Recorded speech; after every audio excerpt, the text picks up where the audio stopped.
No livro de Hebreus, olha o que está escrito. Coloque aí, por favor. Diz assim, olha: e que mais direi? O apóstolo Paulo falando: e que mais direi?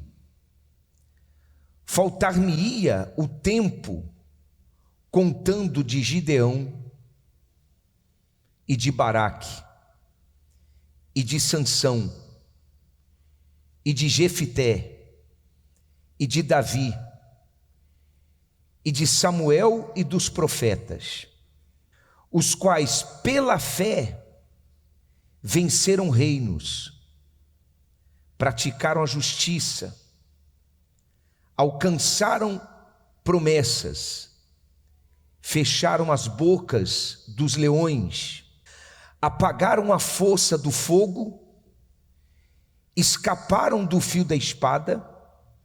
O que diz aí? Da fraqueza tiraram forças, na batalha se esforçaram, puseram em fuga os exércitos dos estranhos. E para terminar diz: as mulheres receberam pela ressurreição os seus mortos. Aí diz assim: uns foram o quê?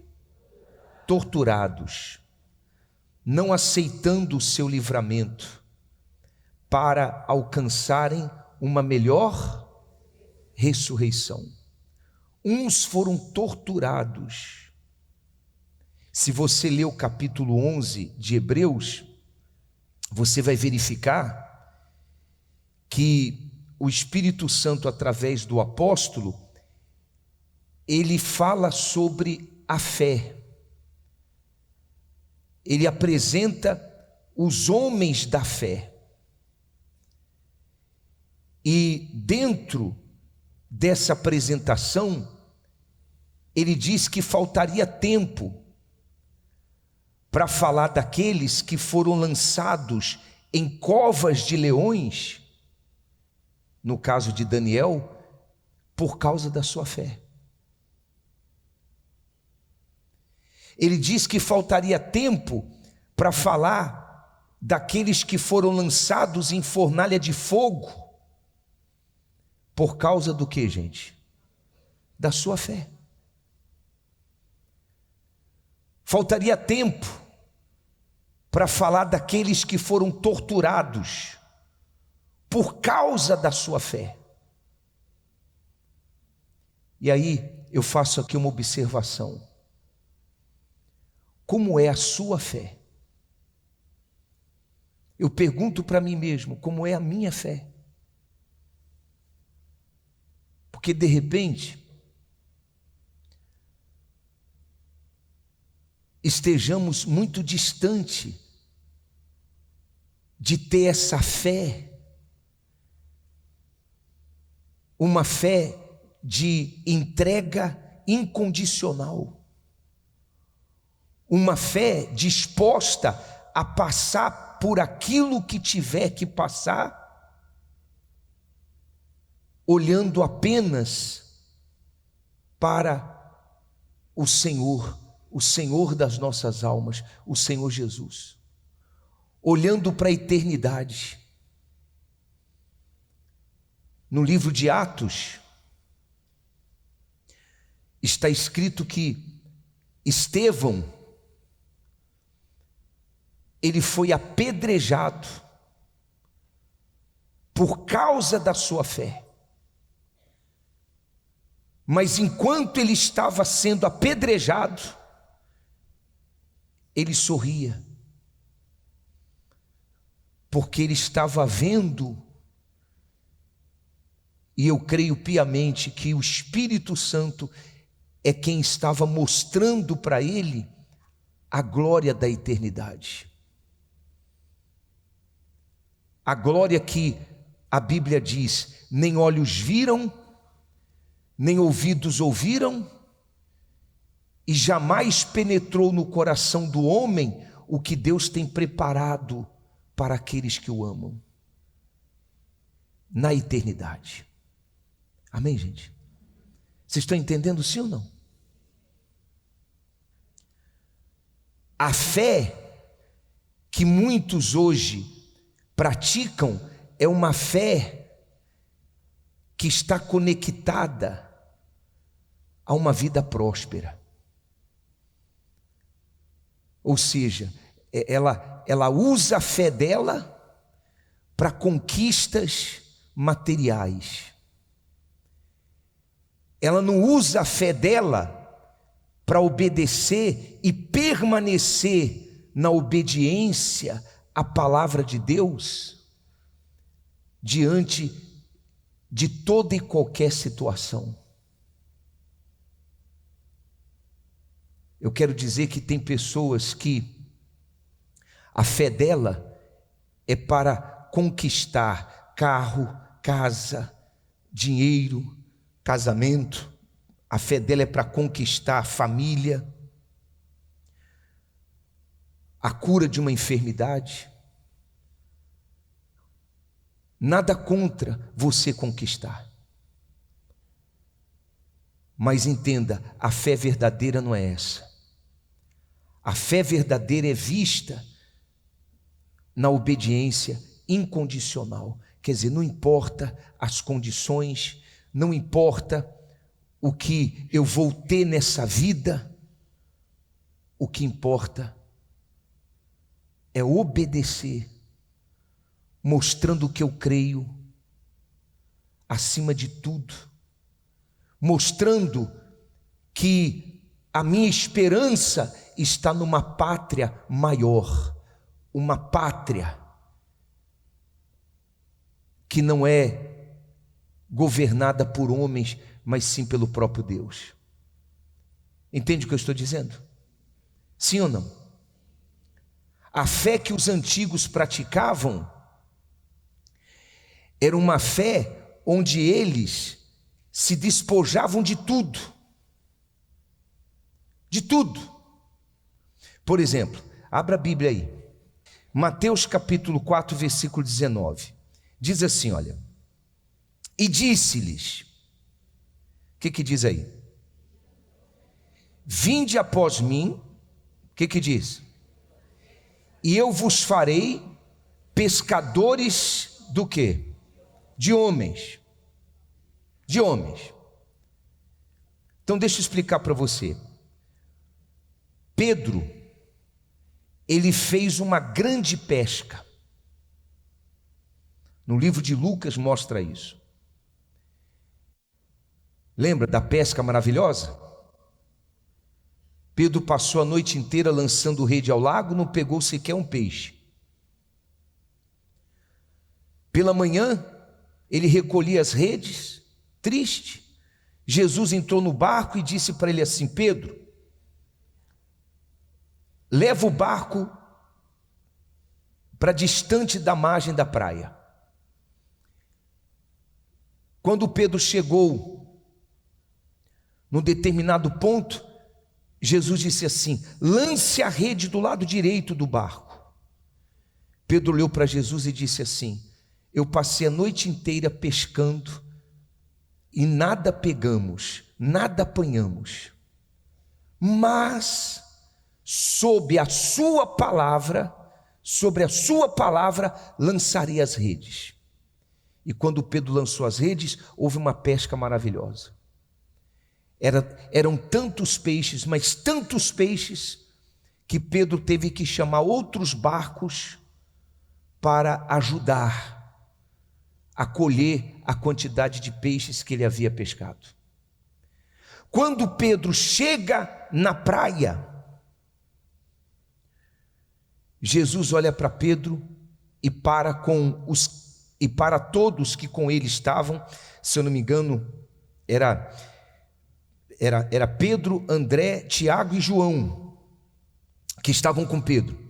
E Jesus disse essas palavras: vinde após mim e eu vos farei o que, gente?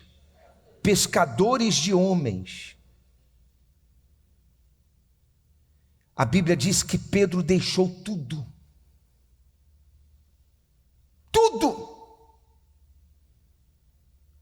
Para atender aquele chamado. Deixe tudo, vinde após mim, e eu vos farei pescadores de homens. E Pedro deixou tudo. Olha a fé. Olha a fé.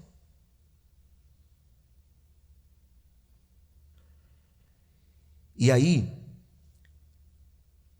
eu queria que você entendesse que Jesus disse: eu vos farei. Coloca a palavra aí, por favor. Eu pedi para grifar. Eu vos farei. O que, gente? Pescadores de homens. Eu vos farei. Quer dizer, eles não estavam feitos. Jesus iria fazê-los pescadores de homens. E aí, se nós começarmos a ler os evangelhos, você vai ver que esses homens que Jesus chamou eram homens falhos, eram homens imperfeitos. Por exemplo, eu estava notando algumas coisas no caráter desses homens. Por exemplo, a eles faltava discernimento espiritual. Eles não tinham entendimento das coisas de Deus. Só para você ter uma ideia, Jesus chamou Pedro, Tiago e João para subir o monte e fazer uma oração. Aí quando Jesus estava ali no monte, a Bíblia diz que apareceu Moisés e apareceu Elias. Você sabe que tanto Moisés, aliás, até hoje não se sabe onde está o corpo de Moisés. Você sabia disso? Quem sabia disso? Até hoje não se encontrou o corpo de Moisés. Não se sabe onde está o corpo de Moisés. Ele subiu no monte, não voltou mais. Quem foi procurar, não encontrou. Elias não morreu. Elias foi levado por uma carruagem de fogo, foi arrebatado. Então, quando Jesus estava ali no monte, com Pedro, Tiago e João, apareceu Moisés que representa a lei. Apareceu Elias, que representava os profetas. Elias foi o primeiro dos profetas. E entre o que representava a lei e o que representava os profetas estava quem? Quem, gente? Jesus. Aquele que veio fazer nova aliança. Jesus, que é o Salvador. E uma voz se ouviu do céu, dizendo: a ele ouvir. Ouvia quem? Ouvia Jesus. Ouvia Jesus. Hoje nós não ouvimos os profetas. Nós olhamos para o exemplo de fé dos profetas. Nós não ouvimos e não seguimos a lei. Nós aprendemos com a lei. Mas quem salva é Jesus. Deu para você entender ou não? Quando Pedro, ele viu ali Moisés e Elias transfigurados, Pedro disse assim para Jesus: Senhor, o Senhor quer que eu prepare aqui 3 cabanas? Uma para o Senhor, outra para Elias e outra para Moisés?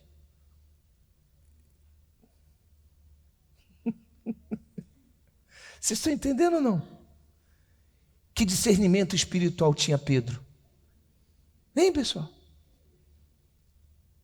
Em outras palavras, Pedro, ele estava falando uma besteira, ou não estava? Sim ou não? E eu estou falando isso porque, de repente, Jesus está chamando você para servir a Ele, e você diz assim: eu careço de discernimento espiritual, eu não conheço a Bíblia. Como é que eu vou servir a Deus se eu não conheço a Bíblia? Eles não tinham discernimento espiritual, eram imperfeitos, eram falhos. Outra coisa, Pedro, principalmente Pedro, era muito bruto.